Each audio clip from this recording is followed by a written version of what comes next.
जोहार साथियों, सोहराय टूसू मकर की आप सबको बहुत बहुत आंतरिक शुभकामनाएं। सूर्य अब उत्तरायण है और हमारा राज्य भी अब उत्तरायण की ओर आगे बढ़ा है। 25 साल का युवा झारखंड का युवा मुख्यमंत्री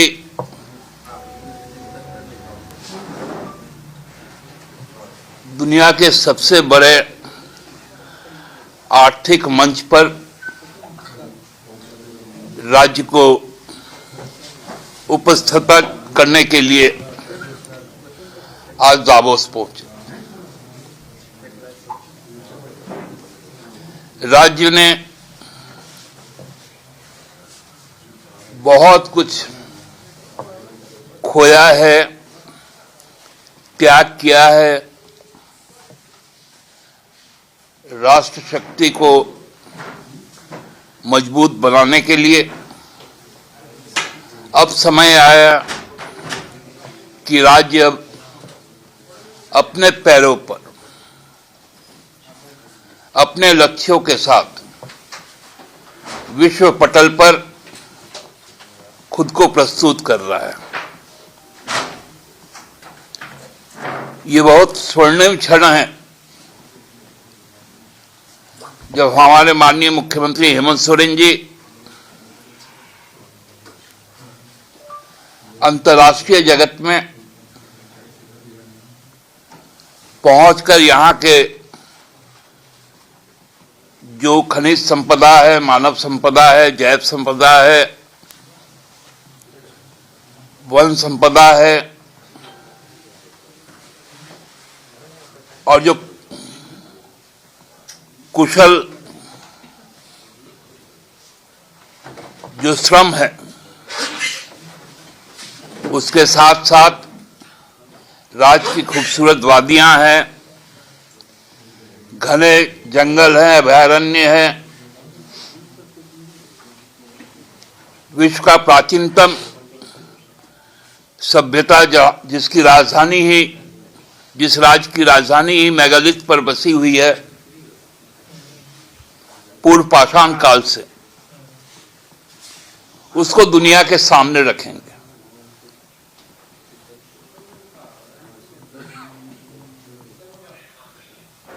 हमको लगता है कि जब दावोस के सम्मेलन के पश्चात जब स्थितियां स्पष्ट होंगी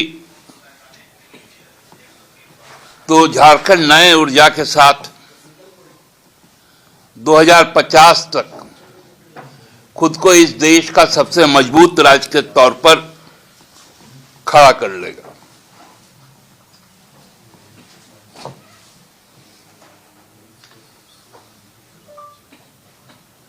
जो शक्तियां इस राज्य को कमजोर बनाने में जुटी थी, आज वो इतनी कमजोर हो चुकी है कि अब झारखंड अपने रास्ते पर आगे बढ़ने लगा। हाल ही के दिनों में हम लोगों ने देखा कि जो हमारे मुख्य विपक्षी दल हैं, उनका सांगठनिक चुनाव हुआ और जब नए अध्यक्ष का चयन हुआ या यूं कहे कि मनोनयन हुआ, तो उस मंच से जो स्थितियां सामने आई वो बताता है कि अब कितने हताशा में लोग आ गए।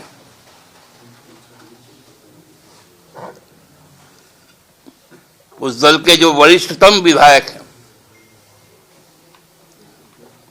उन्होंने अध्यक्ष को बधाई देते हुए पूर्व अध्यक्ष पर जो टिप्पणी की कि कुतुब मीनार वाला आया राम गया राम। एक पूर्व मुख्यमंत्री ने जिस प्रकार कहा कि अब संगठन रसातल की ओर जाएगा,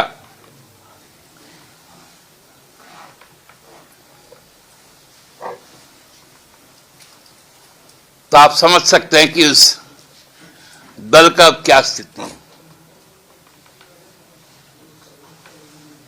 इसलिए अब झारखंड के सुखद दिन आने वाले हैं, क्योंकि भाजपा ने ही ठाना है कि अब हम लोगों को रसातल में रहना है। उनको भी नए प्रदेश जो अध्यक्ष बने उनको भी बहुत बहुत मकर संक्रांति की टूसू की शुभकामनाएं। थोड़ा सचेत कर दें कि 28 के बाद शायद उनके साथ भी वही हश्र होगा जो अब नेता प्रतिपक्ष के साथ हो रहा है। बहुत बहुत धन्यवाद। दादा, मेरा तो तीन सवाल है। एक तो जेएमएम पहले ये बताती कि इससे पहले स्पेन और स्वीडन का दौरा हुआ था, उसमें क्या उपलब्धि मिला सरकार को, तब ये नया दौरा के बारे में बताते कि भाई सशक्त करेगा 50 तक। देखिए, स्पेन और स्वीडन का जो दौरा हुआ उस दौरे का ही प्रतिफल है कि हमको वर्ल्ड इकोनॉमिक फोरम में उपस्थित रहने का मौका मिला। हर कहानी के पीछे एक पटकथा लिखी रहती है। यूरोपीय यूनियन के साथ जो इंटरेक्शन हुआ था, उसी वक्त हम लोगों को लगा हुआ था कि अब हमारे लिए वैश्विक रास्ते खुल रहे हैं। यही उस दौरे का सबसे बड़ा उपलब्धि था। दादा, लेकिन अर्जुन मुंडा ने तो ये कहा कि रसातल में झारखंड जा रहा है और बीजेपी बाहर निकाले। नहीं, हमने तो जो सुना, मेरे कानों ने शायद कुछ गलत सुन लिया होगा। हमने तो सुना कि संगठन रसातल में जा रहा है। दादा, एक सवाल है, हालांकि नगर निगम चुनाव दलीय आधार पर नहीं हो रहा है, तो क्या मतलब नगर निगम चुनाव में कुछ पार्टी स्तर पर जो है महागठबंधन स्तर पर एक प्रत्याशी खड़ा हो, ऐसा कोई समीकरण बन रहा है? जैसे हम रांची की बात बताएं, रांची में इस समय कांग्रेस की ओर से रमा खलको दावा कर रही है। देखिए, तो नीति है आप लोग की? देखिए, मैं आपको स्पष्ट कर दूं कि नगर निकाय का सभी जगह पर जहां चुनाव हो रहे हैं वहां दलगत स्थिति में लोग चुनाव नहीं लड़ रहे हैं, लेकिन दलीय चेतना के साथ चुनाव लड़ रहे हैं। हमारा जो दलीय चेतना है कि झारखंड को मजबूत बनाए, झारखंड के शहरों को स्वच्छ, सुंदर, स्वस्थ, सुव्यवस्थित करे, उसी चेतना के साथ हमारे कार्यकर्ता चुनाव लड़ेंगे। नहीं, गठबंधन की चेतना है कि नहीं? ये अब केवल हम ही गठबंधन निभाए, ये यदि कोई बार बार एक्सपेक्ट करे तो हमको लगता है कि हमारे साथ नाइंसाफी। आप बड़ा भाई ना दादा? हम बड़ा भाई कहीं है तो कहीं छोटे भाई भी तो थे। दादा आज जो सवाल है नहीं, ये सवाल अधूरा रह गया। तो रांची में मतलब कि जैसे कि कांग्रेस से रमा खलको दावा कर रही है, तो क्या जेएमएम का अपना कैंडिडेट? हम अपना भी सोचेंगे। दादा, ईडी को लेकर जो तस्वीर आज आई है, जिस तरीके से झारखंड पुलिस अंदर गई और उसके बाद से बीजेपी कह रही है कि आप लोग बंगाल के रास्ते पर चल पड़े हैं। देखिए, बीजेपी क्या कह रही है, कोई रांची पुलिस बीजेपी दफ्तर में तो नहीं गई। ईडी का क्या प्रतिक्रिया है वो बताइए ना। यदि कोई जाके पुलिस के पास कंप्लेन करता है कि हमारे साथ मेरी हत्या की कोशिश हुई, हमारा सर फोड़ा गया और कपड़ा बदलवा कर दूसरे कपड़े से बाहर निकाला गया, तो उसकी जांच रांची पुलिस करेगी या नहीं करेगी? और उस जांच के क्रम में जो मुझे मालूम है कल थाने से ईडी के संबंधित अधिकारियों को बुलाया गया था कि आप आकर स्थिति स्पष्ट करें। कल वो नहीं गया, तो आज क्योंकि 24 घंटा हो भी चुका था, तो आज साक्ष्य के मिलान के लिए रांची पुलिस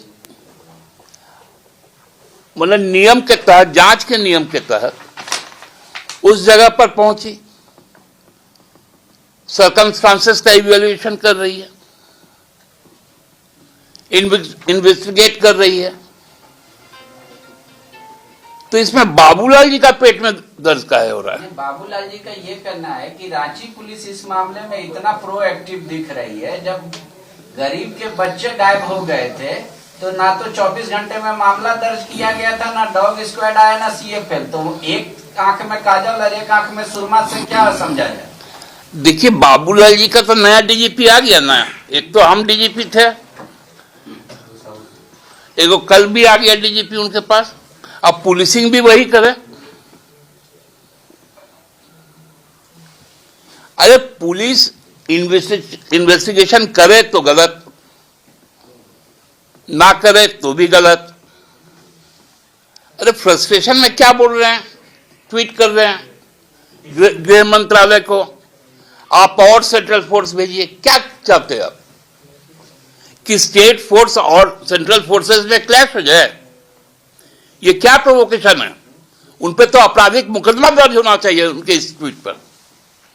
मैं तो रांची पुलिस से मांग करता हूं कि प्रोवोकेशन के लिए आर्म फोर्सेस के एक दूसरे के खिलाफ भड़काने के लिए एक आपराधिक साजिश के तहत बाबूलाल जी पर अविलंब मुकदमा दर्ज हो। ये क्या नाटक बना के रखा है? कोई भाजपा के दफ्तर में घुसा है क्या रांची पुलिस? जो प्लेस ऑफ क्राइम या ऑकरेंस जहां पर हुआ है वहां नहीं जाएगी तो किसके घर जाएगी? क्या मतलब है सेंट्रल फोर्स को भेजने का? उनको लॉ एंड ऑर्डर, उनको सुरक्षा हम देते हैं। ये नाटक बंद कर दीजिए, हम लोग इसको बर्दाश्त नहीं करेंगे। अंश और स्टिकर की रिकवरी का श्रेय आप किसे दे रहे हैं, पार्टी किसे देती है? देखिए, निश्चित तौर पे श्रेय तो रांची पुलिस को है, क्योंकि झारखंड पुलिस को है, क्योंकि जिस तत्परता के साथ लोगों ने काम किया है, और हम कह सकते हैं कि विगत 6 वर्षों में जितने भी कांड हुए हैं सबका उद्भेदन हमारे ही कार्यकाल में हुआ।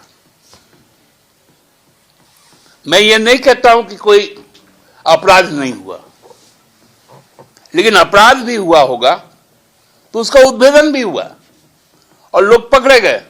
सामाजिक कार्यकर्ताओं ने भी अब बीजेपी बजरंग दल के कार्यकर्ताओं को क्रेडिट दे रही है, आज तो सम्मानित भी करती है अध्यक्ष, नए अध्यक्ष। अरे हम तो कह रहे हैं, इसके तो एक मंत्री थे जो मॉब लिंचिंग के लोगों को माला तक पहनाए थे। ये फर्जी वाले जो चलाते हैं ना, ये इनकी सोच है।